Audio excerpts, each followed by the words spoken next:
was interested in trying to figure out whether or not competition is inherent in humanity.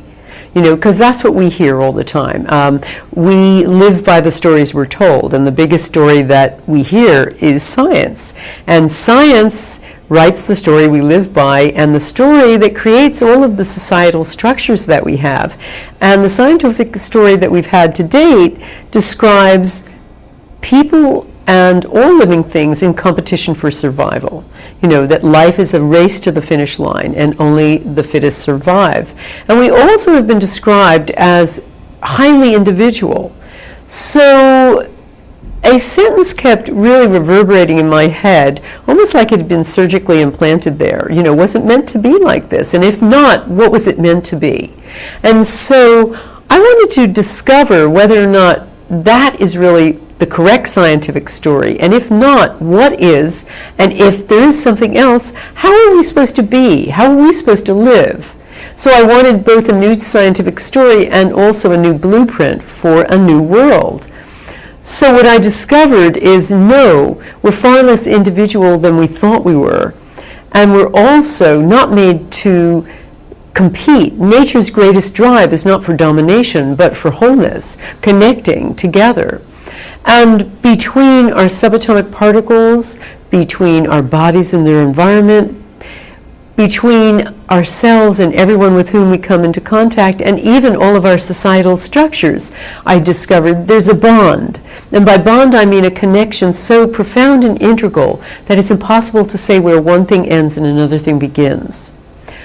So I began looking at all of the areas of science, from physics to sociology to psychology and anthropology, and found that this is true in so many areas, that subatomically, there's no such thing as a thing. Subatomic particles trade information back and forth. They're not a thing, they're a relationship.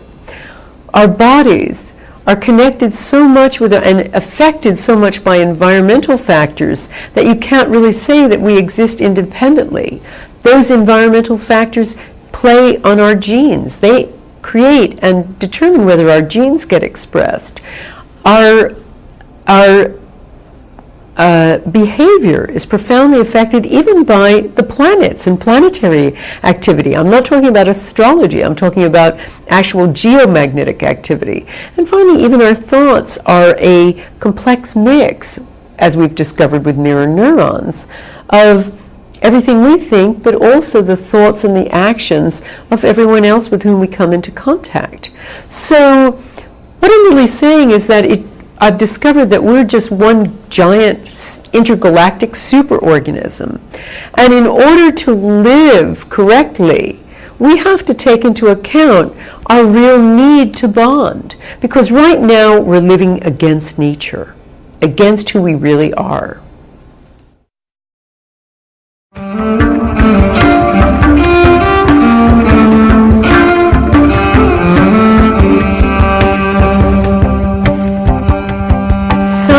Discovery is, remember, we always think of science as this finite thing. You know, we make discoveries and that's the truth for all time. But science is just a story unfolding in chapter by chapter. And new chapters often refute what's been discovered before. We now realize that Einstein might not have been right about relativity. You know, we realize that with quantum physics, that throws a lot of our understanding of Newtonian certainty into a cocked hat, because we now even see that quantum effects occur at the macro level as well. So the new story that's unfolding from science is demonstrating that individuals aren't so individual, but also that nature's fundamental drive isn't competition but wholeness, that nature has designed us to want to care, share, and be fair. We need to belong above all else. We need to give. We need to agree with each other. We need to take turns. We need fairness. Those things have all been hardwired into us.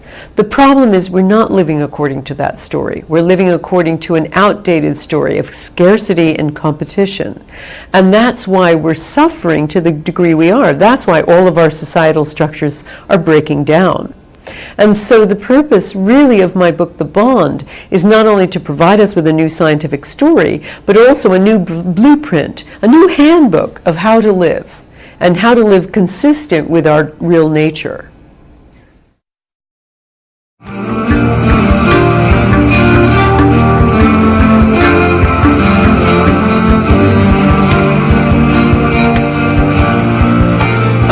Emphasis on locality, emphasis on local community. First of all, we don't have a society in America anymore. We don't have a society in any sense of the term where people come together with the idea of caring for each other, being not only individual and pursuing what they want to do, but also creating a kind of web.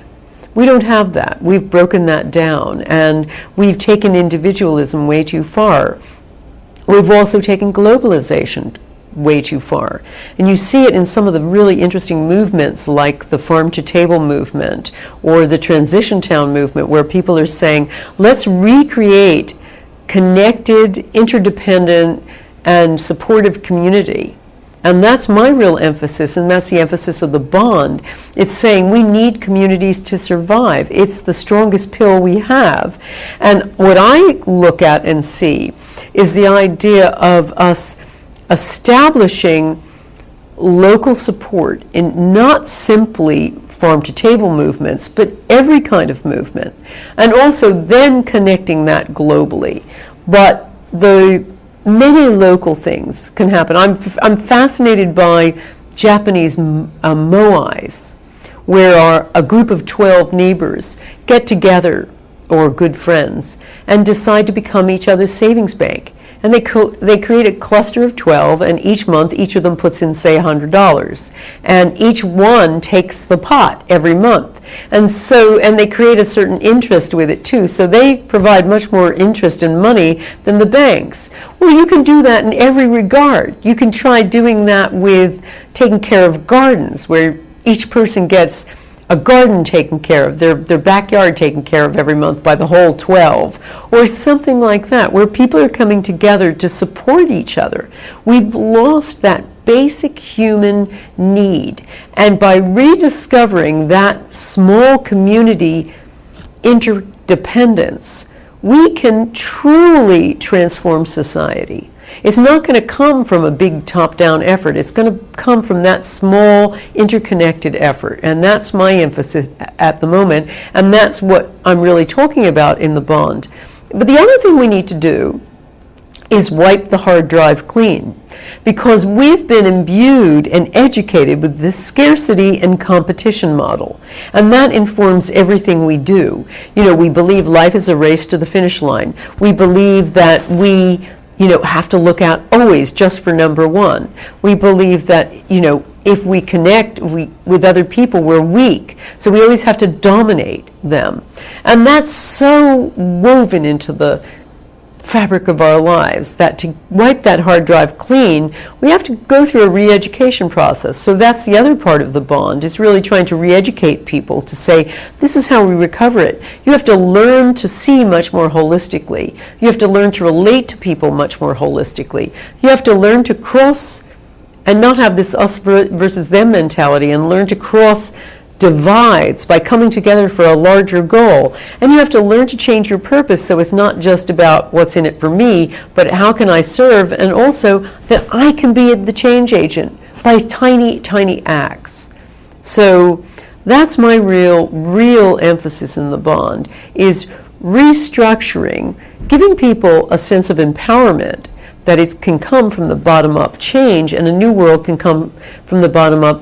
But that this handbook for change I'm offering not only will give them a better, fairer, more connected life, but also a better world. For anybody who'd like to find out more about the bond and our bond pods and the bond movement and how to get involved, you can just contact me on www.thebond.net, join our community, and you'll get information.